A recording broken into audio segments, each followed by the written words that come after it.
I know, the NFL draft is kind of old news by now, but there's a couple thoughts kind of scattershot that I never really worked into any other videos, and I wanted to talk about them. Plus, the fact there's a lot of draft content still to come. I normally do a series every season. What if Xavier Worthy starts? What if Hunter Nourzad starts? Etc. Um, just going down the possibilities and scenarios for each of the draft picks individually, one by one. And so I've got that to come. I have offensive impact and defensive impact of the draft um, videos to come, and maybe some of. Anyway, whether or not these thoughts will reappear in those videos, and I am just realizing that, doesn't matter. There's 5 things that I have to say about this draft class overall, and I wanted to talk about them now. Number 1, remember a couple years back when the Kansas City Chiefs drafted all those defensive backs, Joshua Williams, Trent McDuffie, Jalen Watson, all in the same draft, and it seemed fairly excessive. It seemed kind of a lot. Well, how did that turn out? Very well for this defense. Now, yes, one of those ended up being an all-pro cornerback in Trent McDuffie, which makes the other two kind of just icing on the cake. But Jalen Watson has basically single-handedly won 2 NFL games by himself, including one via a 99-yard pick 6. And Joshua Williams has been solid ever since. This year, the Kansas City Chiefs drafted Kingsley Suamataia. It sounds the same to me in my head when I'm saying it, so I cannot tell whether or not I'm saying it correctly. Kingsley Suamataia, Hunter Nourzad, and CJ Hansen. They also picked up a UDFA by the name of Ethan Driscoll, who probably could have been drafted in the 7th round and no one would have blinked an eye. So essentially, the Kansas City Chiefs, in my opinion, got 4 offensive linemen who are draft grade worthy offensive linemen, 4 offensive linemen who could end up on an NFL starting offensive line at some point. Ethan Driscoll, I don't know that I necessarily maybe see starter level stuff there, but I do think that if he does make the transition to guard, the ceiling is a lot higher at that position for him, despite the fact that he is 6'8". Now, why do I compare these two positions? Well, in the light of the alleged Super Bowl that I totally don't remember happening, where the Chiefs were down to offensive linemen that they had signed out of a catalog, it became compellingly obvious that offensive line isn't a position, it's half of your offense. Defensive backs aren't a position, they are half of your defensive unit. If the Kansas City Chiefs hit on Kingsley Suamataia and Hunter Nourzad, just those two, Kingsley becomes a starting tackle, Hunter becomes a starting offensive guard, we'll say. He's got potential at center too. I think that is probably his better position, but he could play guard. We'll say tackle and guard. Remember, just after said alleged Super Bowl, the Kansas City Chiefs drafted 2 offensive linemen. They drafted a center in Creed Humphrey and a guard in Trey Smith. How fast did that offensive line turn around? And guys, that was a guard and a center, not a tackle among them. Offensive tackle is a much more valuable commodity, not just because of how hard the position is, but because how few guys there are in the NFL who are legitimate starting level tackles. if the Chiefs in this one season legitimately pulled 2 or 3 starter level guys and maybe a backup guy from a single draft, this is the type of stuff that sets up an offense for years to come. We are entering the 3rd season from that defensive back rich draft class. 3rd season from it. Because the Chiefs have had all of those defensive backs, yeah, they've continued to draft them, but they haven't had to prioritize defensive backs in free agency, which allows the team to focus on other things. If half of the starting offense in the offensive line is set because of one draft, the offense will be better for half of a decade. Moving on. Xavier Worthy, who, I don't know if you've heard this, ran a 4.21 40, and Jared Wiley, who ran maybe not as impressive a 40-yard dash, but certainly an impressive number for a tight end, especially a tight end who is 6'6", especially a tight end who's pushing 250 pounds at 249. Plus a bevy of offensive linemen, and look at these names. Kingsley Suamataia, that's a pass blocker. In my estimation, he's a very good pass blocker. CJ Hansen, he graded out better according to PFF as a run blocker than a pass blocker. I don't care. He is a pass blocking offensive guard. I think he's going to have the chance to fail at tackle at some point in his career. And Hunter Nourzad, while he would not be, in my opinion, the greatest pass-blocking offensive guard, I think he could be a very good pass-blocking center. You add all of this up, a fast wide receiver and a fast tight end, you are looking at the Kansas City Chiefs, who are going to be pushing the ball down the field a whole lot more than had they been. Obviously, right? I mean, Hollywood Brown, etc. We knew that this was going to be the case. But just like that argument with the offensive linemen, and this is something that's easier to overlook because of how fluid the Chiefs are with their rotation at the wide receiver spot, and how stingy that rotation becomes at tight end because you have a Hall of Famer there. All of a sudden, the Chiefs have gone, in one offseason, from having 0 deep threats, 0 deep threats. You had some fast guys, right? You had Kadarius Toney, who's really fast. That's about it.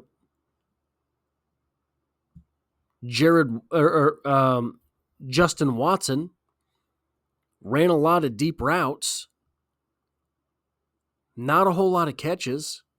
I like Justin Watson for what he is. I think that he is a great number 4 wide receiver. But when he's playing number 2, your offense is in trouble. You had Marquez Valdes-Scantling, who defenses didn't even respect after the 3rd or 4th game of the season. And I don't know, you wouldn't have had to put anyone on Marquez Valdes-Scantling, and he still would have screwed up those receptions.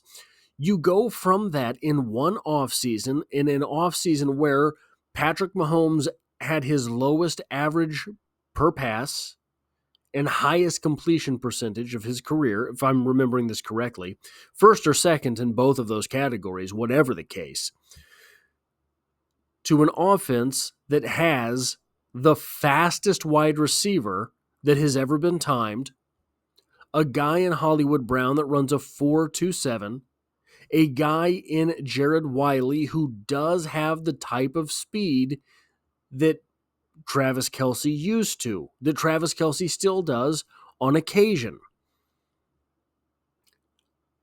The Chiefs' offense is not going to be different than it was last season. The Chiefs' offense is going to be completely unrecognizable from where it had been last year. Now, number 3 here. Stockpiling defensive talent for years. The Chiefs had a few defensive-heavy drafts and had a few defensive-heavy UDFA classes. They were just acquiring talent on the defensive side of the ball time and time and time again because the defense had been the weakness of this team. This team has now won 2 Super Bowls in a row with a stronger defense than offense. 2 Super Bowls in a row. I would say that the 2022 Chiefs had a stronger defense than offense. The offense went in fits and starts in that 2022 season, and last year it just kind of sputtered all year. Last year, undoubtedly, the defense was stronger than the offense, because the Chiefs had acquired so much talent on that side of the ball. This year, after 2 consecutive Super Bowls, and what talent did they lose on offense? Marquez Valdes-Scantling, I mean, all right. If you want to call that talent, all right. The Chiefs then used 5 of 7 draft picks on the offense. Now, I don't think that this is necessarily premeditated, in that I think that Brett Veach and company know that their team is currently at the state where they can afford to just sort of take the best player available. But here's the thing. If the easiest way for me to talk about this is sort of in Madden terms, right? So don't judge me for this, but you have on your draft board 4 guys that you have a 74 rating on for Madden, right? You got 4 guys. Your stronger side of the ball is offense, as it was for the Chiefs for so many seasons. And of those 4 guys, there's a wide receiver that you have a 74 ranking on that's going to sit at 6th on the depth chart. There's a defensive tackle at 74 overall who would be a starter. There's a cornerback at 4th overall who's not going to start this year, but next year when you lose one of your guys, he'll be that 3rd man on the field. And then you've got a linebacker who's 74 overall who would definitely start.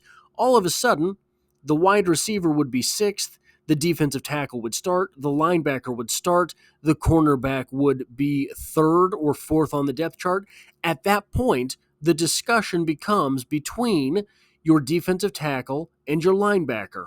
Where do we need that starter more? Those are the discussions that have to be made on draft day. So when you have a side of the ball that is weaker, that side of the ball gets the automatic win in those discussions. Now, 2 years in a row, the Chiefs' defense has been the better part of the football team. The offense is winning those discussions. And I think the Chiefs got some keepers. The number 4 thought that I have about this defense or this draft class, if you take a step back and you think about positional value, linebackers are traditionally lower positional value players. The Chiefs drafted none of them. Running backs, traditionally lower value players. The Chiefs drafted none of them. Defensive tackles, traditionally lower value positional players, because there's not a whole lot of there's not a whole lot of bodies in the world that can make an impact on an NFL field the way that Chris Jones does, right? So the defensive tackles that end up playing in the NFL are all just sort of guys. We see this in Kansas City with that perpetual race for the 2nd defensive tackle spot. The Kansas City Chiefs drafted none of them.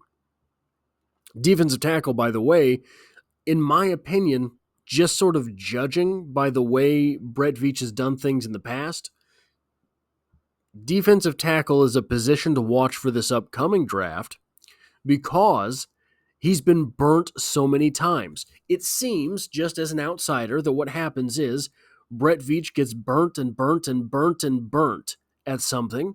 And then he does a deep dive. What is it that makes a defensive tackle good in the NFL? Let me figure this out. And then offensive lineman. He got burnt a couple times at offensive lineman. Let me figure this out. Comes back with Creed Humphrey and Trey Smith. Wide receiver. Burnt. Comes back with Rashee Rice, who then burns him. The positional values in this draft, offensive guard, offensive center, maybe not the highest, right? You spent a whole lot of time at defensive back, high leverage position. You drafted an offensive tackle, high leverage position. A wide receiver.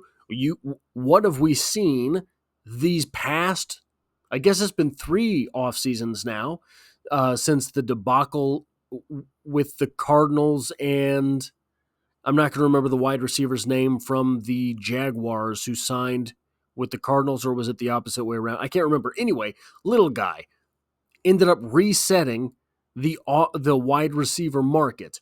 We have seen time and again the wide receiver market get reset and reset and reset. Now we've got the Justin Jefferson debacle, and the money's never going to be the same at the position, which means you basically have to draft the guys and then let someone else pay them. So you drafted a wide receiver in the first round, one that has almost exclusively explosive potential. The lower positional values were then addressed in free agency, UDFA free agency. Curtis Jacobs, Fabian Levet, Carson Steele, all of these guys that may be fringe NFL talents as a rookie, but would maybe have the potential to grow into contributors at least. Fabian Levet, I think, has a shot at being a starter. And now, I've said that several times about several defensive tackles in the past, so don't take my word for it and don't put any money on it. But you see what I'm saying. The Chiefs have addressed high leverage positions through the draft and then brought in players because they are a destination spot for UDFA. They have brought in players at the low positional value positions that could end up being NFL players. And by the way, guys, if the Chiefs end up hitting on just a couple UDFA, and they hit on just a couple offensive linemen, and they hit on either Jared Wiley or Xavier Worthy, if just that, right? Who cares about Jared Hicks? Who cares about Kamal Hadden? You don't have to hit on either of those. Ethan Driscoll could never play a down in the NFL. This draft class would be absolutely massive from a franchise building position. And the final things I have here, or the final note I have here, defensive backs remain a priority. The only defensive selections in this draft were both defensive backs, Jared Hicks at safety and Kamal Hadden at cornerback. The Kamal Hadden pick is a little more confounding to me than the Jared Hicks pick. Jared Hicks is a guy that honestly I hadn't really looked all that much into. And then when the Chiefs selected him and I went back and started doing some more research, it was like, wow, yeah, no, this makes sense. Jared Hicks has a legitimate opportunity to start this season, coming in the middle rounds to a 2-time defending Super Bowl champion team, has a legitimate shot to start. Wild. That is wild. But defensive backs remain a priority. Like with offensive linemen, offensive line is half of your starting offense. Defensive backs are half of your starting defense. two cornerbacks, two safeties, maybe you got a nickel in there. That's 5 guys on the field for 11 men on the defense. Brett Veach continues to pull the trigger at that position. That is all I have for this video. 5 notes on the draft class here in Kansas City. If you like or appreciate what it is that I do here on the channel, hitting the like button really does help me out, as it tells YouTube to share this video with other Kansas City Chiefs fans. If you find yourself here by chance but not design, consider hitting the subscribe button, because the Kansas City Chiefs are the only thing I talk about on this channel, dropping multiple videos every single week. And I hope to have you back for the next one.